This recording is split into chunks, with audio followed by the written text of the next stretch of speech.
આ સંકલ્પ સાથે જ્યારે આપણે સમજીશું ને ત્યારે જ સમાજને સાચી દિશાની અંદર શક્તિશાળી બનાવી શકીશું. આની અંદર મેં તમને ઘણું કહી દીધું છે કે પરિવાર માટે, ધર્મ માટે ને રાષ્ટ્ર માટે 3 સંતાન હોવા જોઈએ.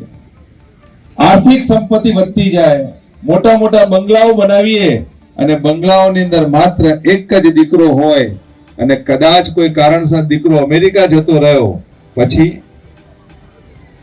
ન કરે નારાયણ, કદાચ દીકરાને કોઈ પ્રોબ્લેમ થયો, પછી પરિવારનું શું?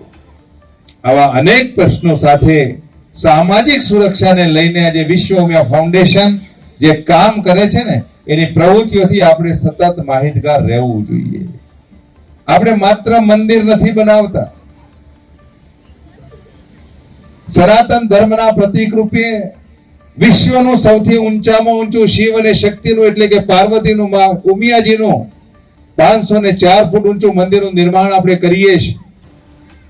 પણ એ જ મંદિરના માધ્યમથી સામાજિક એકતાને લઈને, સમાજને સંગઠિત કરીને, વિશ્વભરમાં પથરાયેલા પાટીદારોનું વૈશ્વિક સંગઠન બનાવીને સમાજની અનેકવિધ પ્રવૃત્તિઓ સાથે સમાજને શક્તિશાળી બનાવવા માટે વિશ્વ ઉમિયા ધામ. અમે તમને આપીશું પળેપળના સમાચાર. જો તમે અમારા નિર્ભય માર્ગ ન્યૂઝ ચેનલને સબસ્ક્રાઇબ કર્યું નથી તો અત્યારે જ નીચે આપેલા આઇકોન બટન પર ક્લિક કરીને સબસ્ક્રાઇબ કરો અને શેર કરવાનું ભૂલશો નહીં.